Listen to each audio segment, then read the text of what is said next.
All right, SABC News reporter Lwando Nomoyi is standing by with the very latest on this.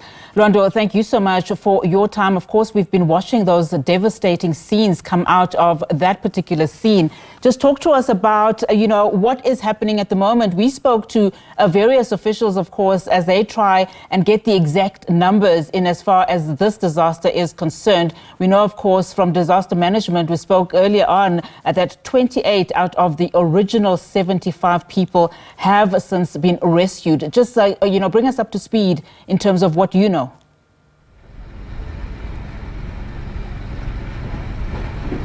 Well, thank you very much, Anati. Well, the search and rescue mission continues here in George after the collapse of the building yesterday afternoon. We do understand it's over 22 hours that this particular mission of rescuing some of the people that are trapped in the rubble still continues. But we do know that at this stage, 28 people have been recovered from this rubble, and we sadly have a number of 6 people that have passed, but the mission continues. And we do understand that provincial government also hosted a media briefing about an hour ago, updating the nation currently what's happening here. But on the ground here today, we had our colleague from the George office, Sipiwe Obasi, just covering the stories. Sipiwe, thank you very much for your time.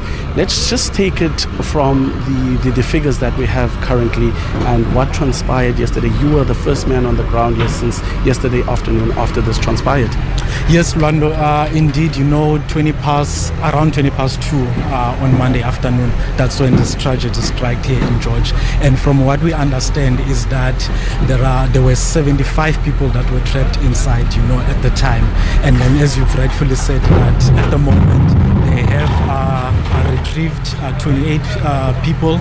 Unfortunately, out of those, six of them have unfortunately passed away, and the others have been taken to hospital. And what we know at this stage is that 47 people are now counted for, and those are the people that the search and rescue mission is focusing on.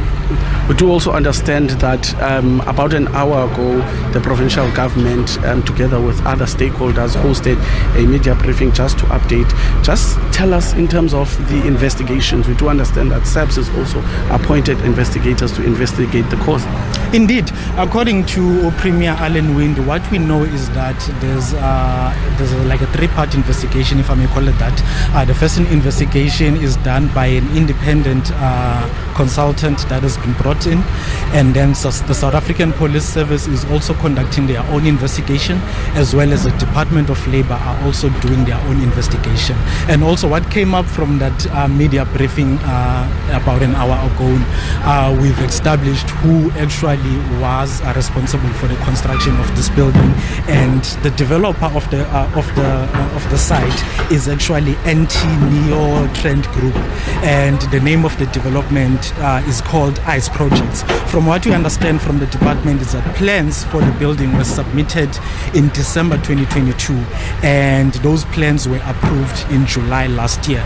But we only started to see construction of this project just recently. I cannot give a specific time frame, but it was in quite recent months, and that we've seen. And unfortunately, it was still a construction site, and unfortunately yesterday, then that's when the tragedy happened, that it collapsed. And as far as we know is that the people who are affected, or people that are trapped there, it's not only people that were responsible for the bricklaying and stuff, within the construction site, but you also had other outside contractors. Those were your plumbers, those were your electricians, those were people that were also on site doing their installations. They were also unfortunately caught up there. And in an earlier briefing that we had with the officials, they did say that at about 11 o'clock they were making contact. They were able to establish contact with about 11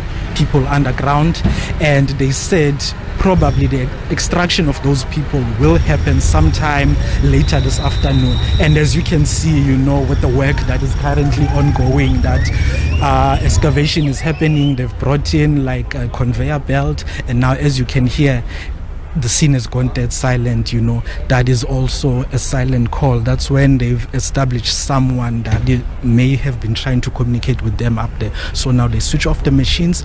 The scene must remain quiet until they are able to hear what the person is saying. And then as soon as they've established that contact and everything, that's when the machinery will resume again, so that the excavation continues.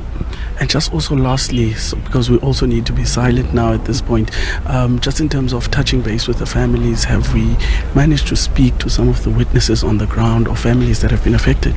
Quite an emotional scene if you go around just in front of the municipal building. In fact, right now, as I'm seeing just behind us, there's one of the men that was here up until the early hours of this morning. He was coming from Mossel Bay, searching for, was looking for his son, a 29-year-old, which we believe was one of the electricians that was on site.